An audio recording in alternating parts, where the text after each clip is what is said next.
Hello everyone, welcome to this video project called A Closer Look at Allegro, the Choir of Nariño University. At Nariño University exists a choir called Allegro Choral, which was founded 20 years ago. The person in charge is Carlos Javier Jurado, a professor of the Nariño University. Bachelor in Music Education from the Nariño University and Master in Music with emphasis in Musical Direction from Choir College of Rider University. Additionally, the repertoire of the choir includes exalted pieces by great authors and musicians such as Vivaldi, Reinberger, and Mozart, among others. The choir has established itself as a leader in music education, providing children and young people not only music lessons, but also teaching them important values such as tolerance, respect, love, and discipline. Every week, on Wednesdays, the choristers gather for their general rehearsal. Some of the integrants, as well as the choir director, told us more about the choir and their experience.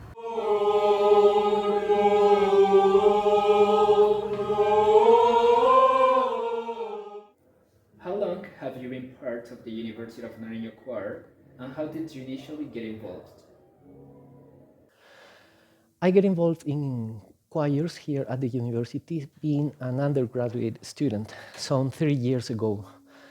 So at that time, Professor Javier Fajardo was the conductor of the choir, and I belonged to the choir.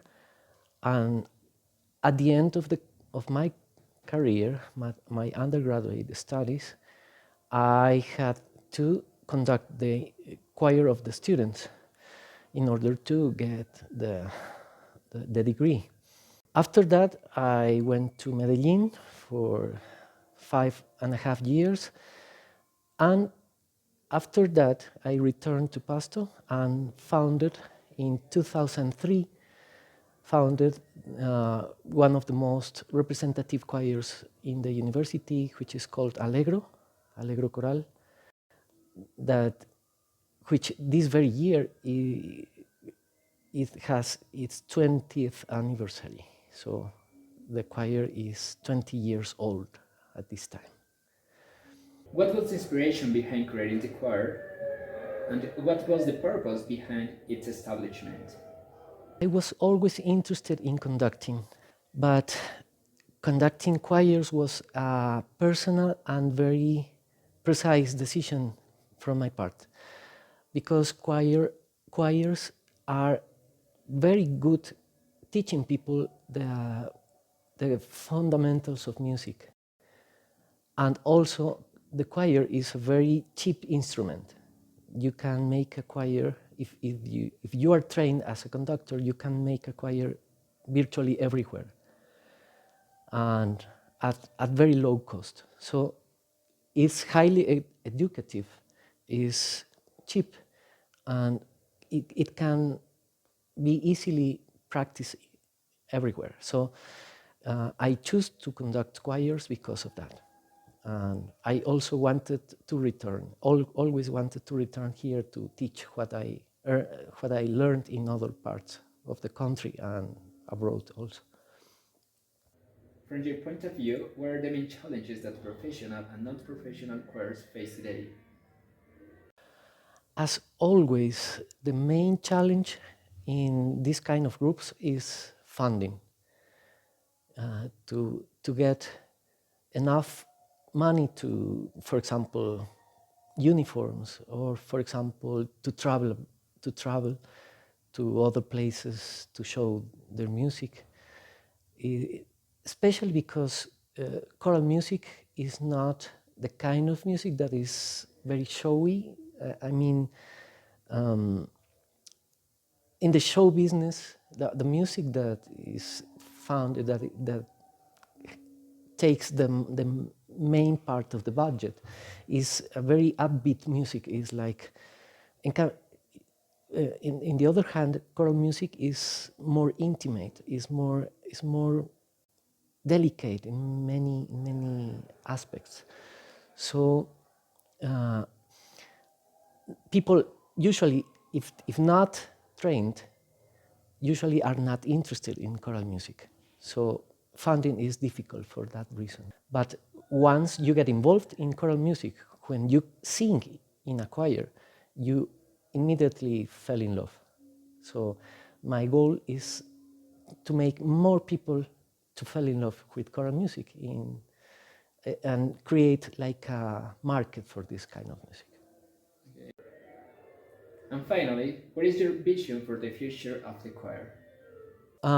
My choir is mainly an educational one.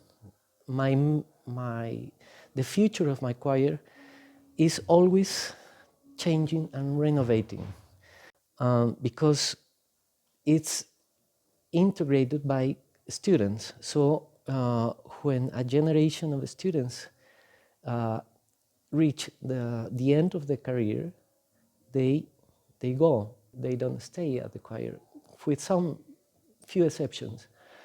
So my main goal with the choir is to bring the students, to bring the singers, the wider musical experience, always. Rarely, my goal is to travel with them. The main purpose for this choir is to teach music, and to make them love the music, the choral music. Hacia el tercer acorde, ¿vale? Mu. Y va. Acá.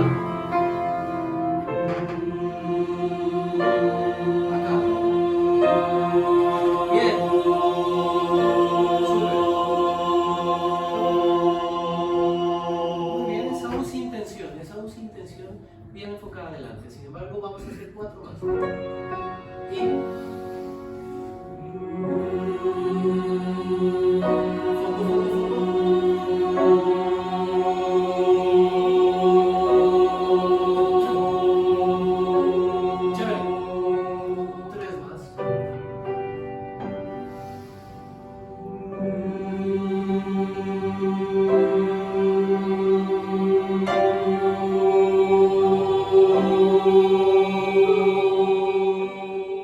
What are the most rewarding aspects of being a choir member, and could you share a memorable experience?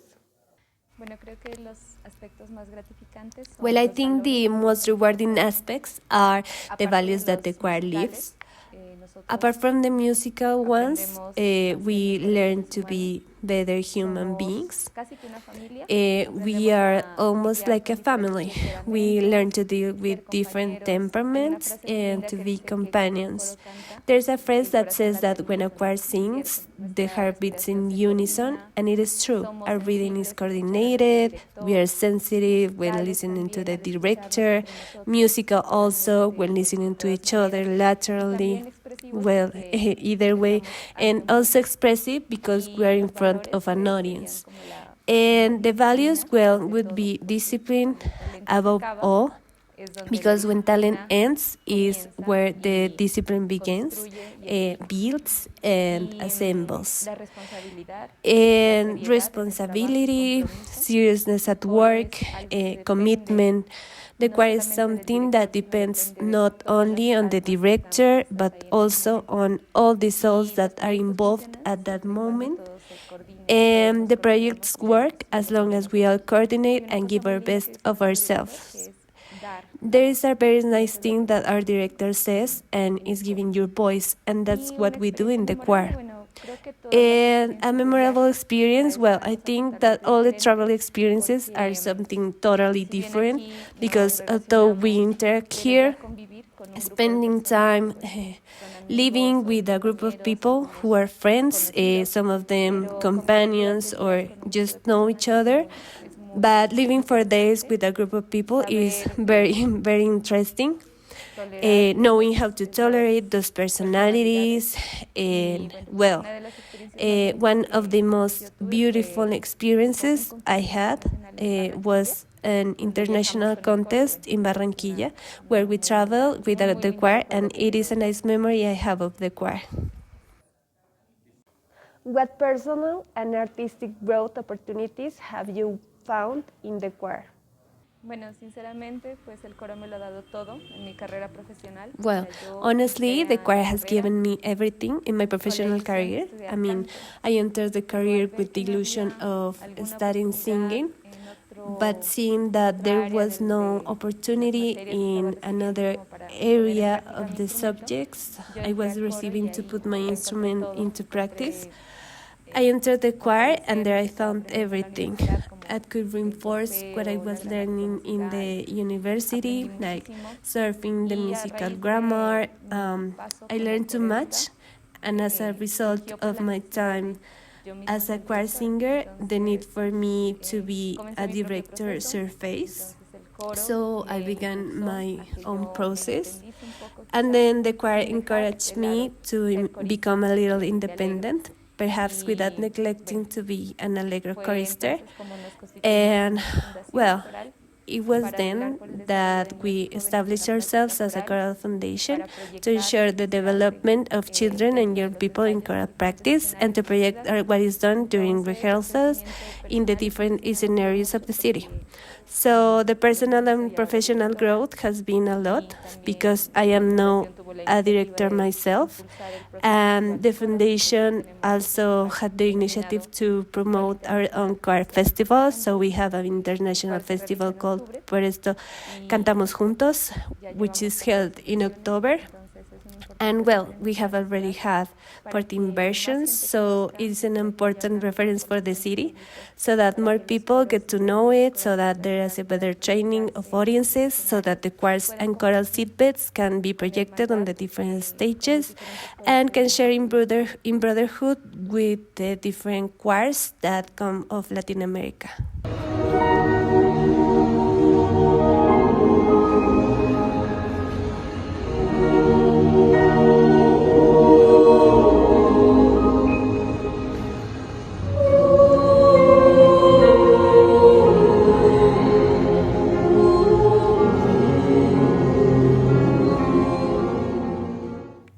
How do you prepare for performances and concerts?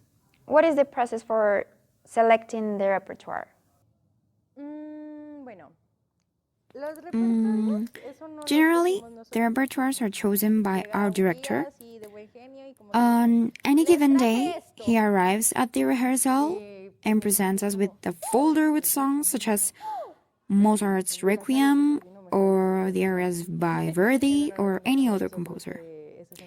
We are rarely in charge of the selection process, but sometimes we can make suggestions. For example, last year, my biggest contribution to Maestro Carlos Javier was to present him Die Nachtigall by Mendelssohn, which is my favorite choral piece. And I came across this piece when I joined the choir for the first time, and he gave us this course using all this technical musical language. I didn't understand anything. Therefore, I learned by listening. I learned to recognize music and notes by listening. In that order of ideas, I listened to a repertoire, and as a coincidence, at that time, we were practicing a couple of pieces from Brahms' choral repertoire. That was Waldesnacht and Abschied vom Wald. And I was studying until, by the grace of YouTube's algorithm, Die Nachtigall appeared. And when I listened to it, I was very impressed, and it became my favorite choral piece forever. It is a classic but sublime composition to perform. So last year, I approached the master, showed him the piece, and asked him if there was a possibility to perform it. He told me a little unsure that he would think about it. Actually, it took him 6 months to decide because he had already chosen the repertoire, but he asked our opinion. And finally, we performed it this year in the Vivaldi's Chamber Mass that we presented during Holy Week. Regarding rehearsals, it is like a journey. First, the director presents us the repertoire with the works to be performed, and he always tells us that we have an estimated time to prepare and rehearse. Sometimes he has his presentations apart from the choir, or he is invited to different events, which reduces the preparation time. For example, for the Vivaldi Chamber Mass, I'd like to take this event as an example, because it was a very important regional premiere that we had been working on since February. Rehearsals were continuous. The closer the presentation day, the more the presentation schedule intensifies. Normally with Allegro, we rehearsed on Wednesdays at 6 p.m., and when the concert was 3 weeks away, the director asked us to rehearse for more days. So it was about 3 days a week, considering the personal schedules of each member, because we are not only students of the university, but also graduates of the music program who work. So we choose the time that best suits everyone. When the day comes, we rehearse in the morning. We are scheduled at a certain time to practice a little bit the staging, organization, and logistics of the event. In the case of soloists, the preparation is even more intense. We practice almost every day. We rehearse more in-depth vocal techniques and breathing.